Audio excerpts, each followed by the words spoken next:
Hello everyone, welcome and welcome back to my channel. So in today's video, I'd like to go a little bit deeper. Let's see how we go about decision making.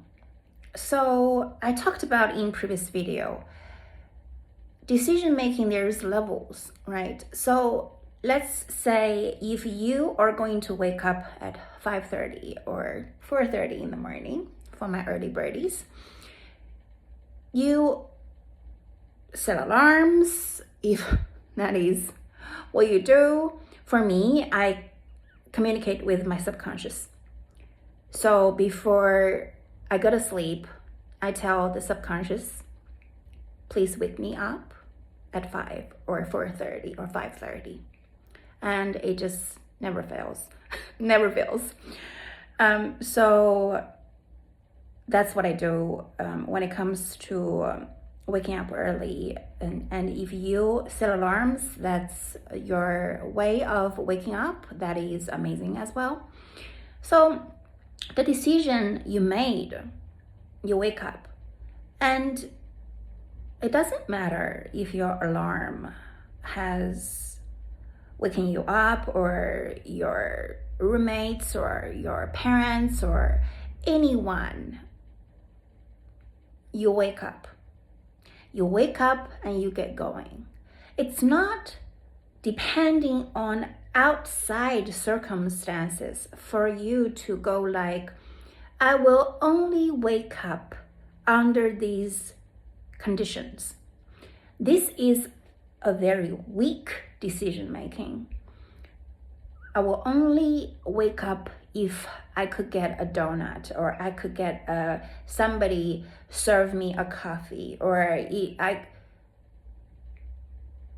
you wake up, you wake up. There's no conditions. And if you reward yourself because you have been diligently waking up early as you promised yourself, then that's another story, right? We love rewards. It's everybody's right to reward themselves and treat themselves. So the decision-making part in manifesting, whether it's a specific person or anything else, anybody else,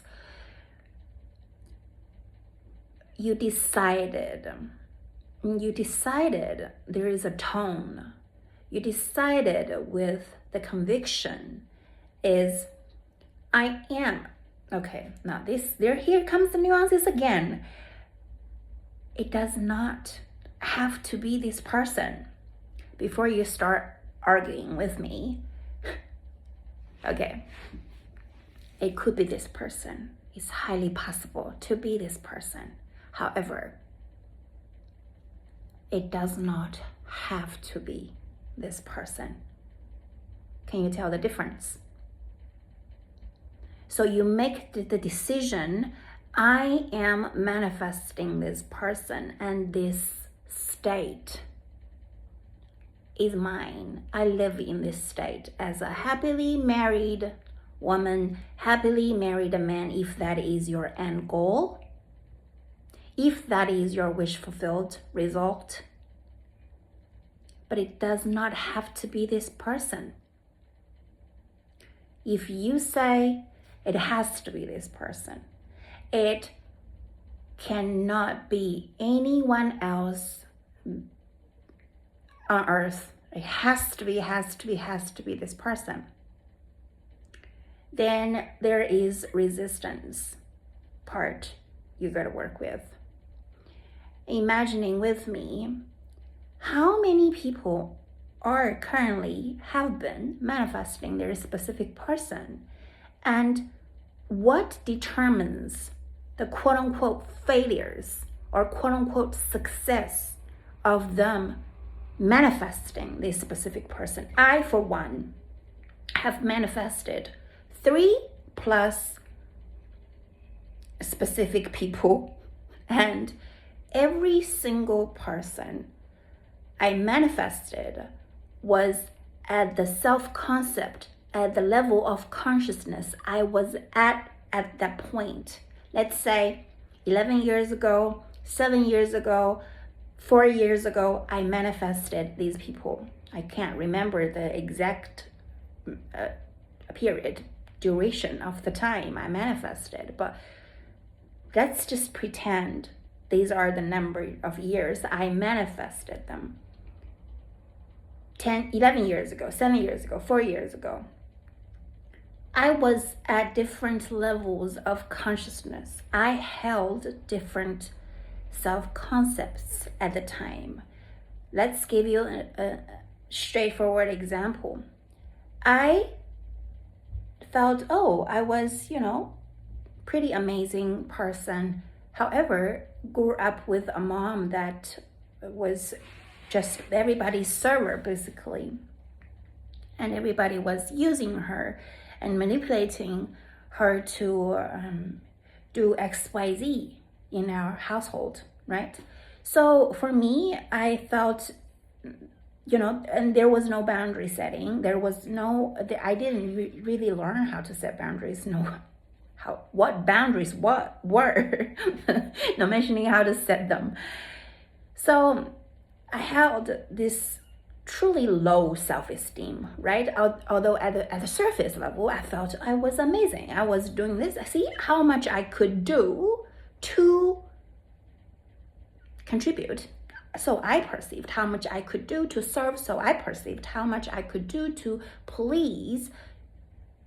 So I felt I was worthy to be in this dynamic or to be in this situation. Because see how much I could do. Pure manipulation right there, first of all. And no one ever needs to show how much they could do, they could serve, they could please, and they could help to earn the worthiness in friendship, in your career, in your marriage, in any type of human connection.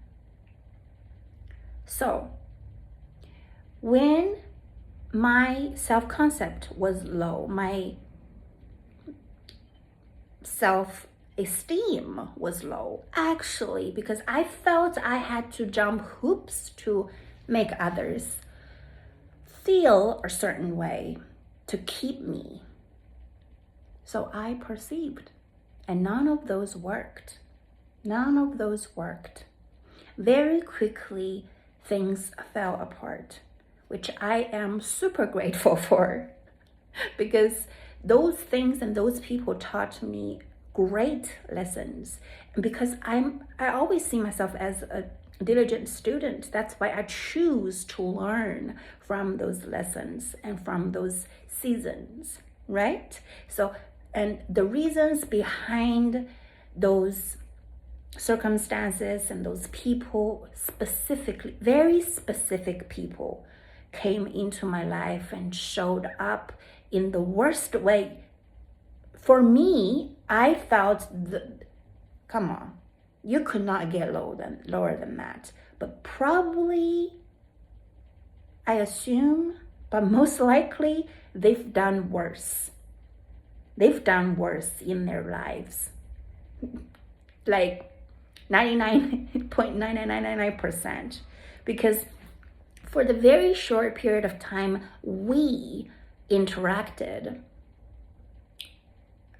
I saw how they treated me. I saw how they treated themselves, how they just basically trashed their personality. They just showed as the worst side of themselves for me to see, right? And then that totally reflected back to me. It's like, okay, what is Rena playing in this dynamic? What part am I contributing?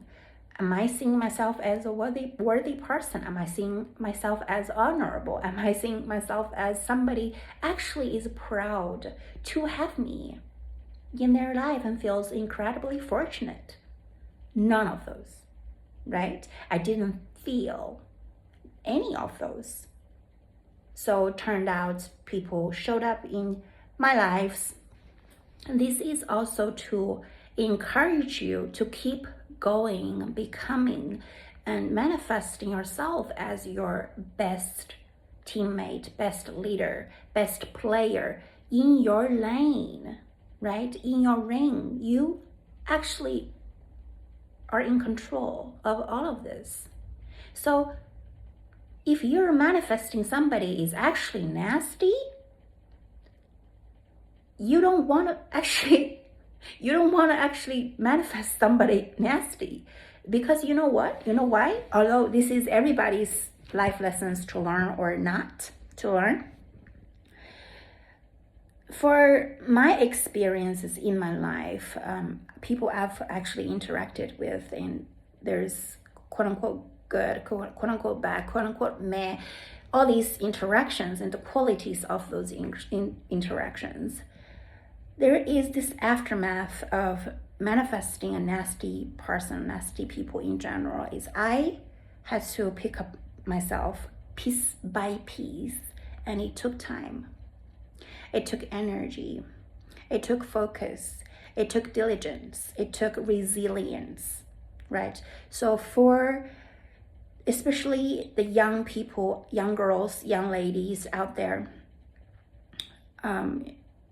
truly my golden advice is for you to save your energy and time and those youthful years to not manifesting nasty people. You see the way they speak to you. You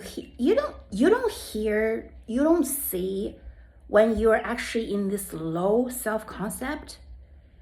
It could hit you like years later, and all these amazing useful years are gone.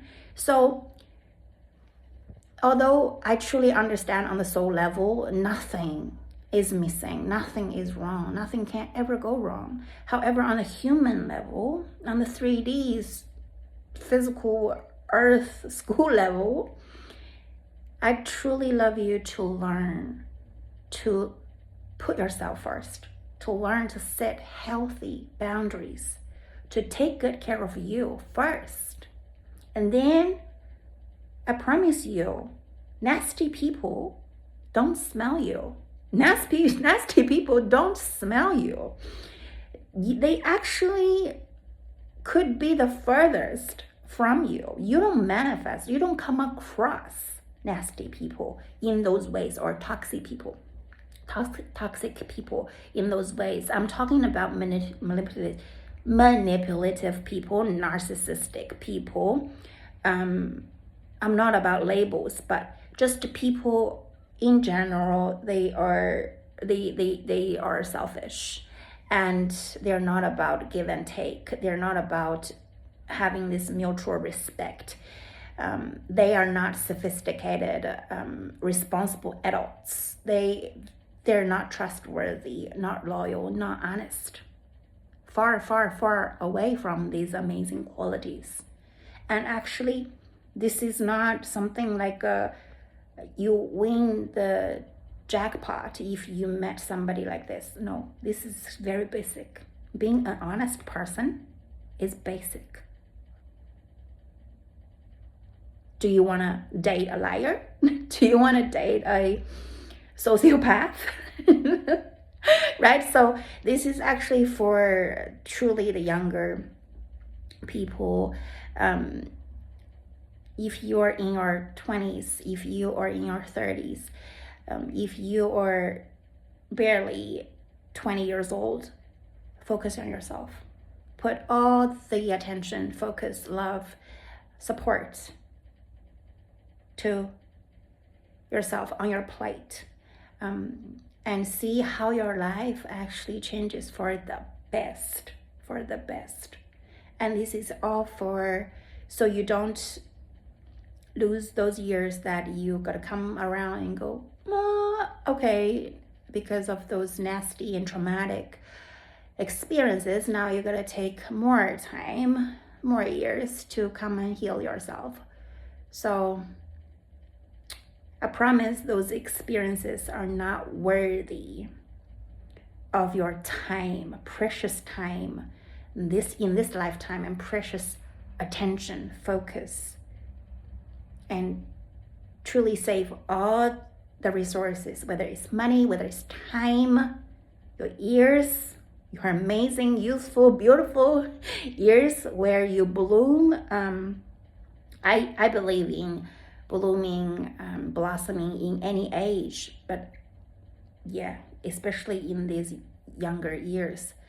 Truly, you guys need more support and more amazing advices more than ever. So stick with taking good care of you.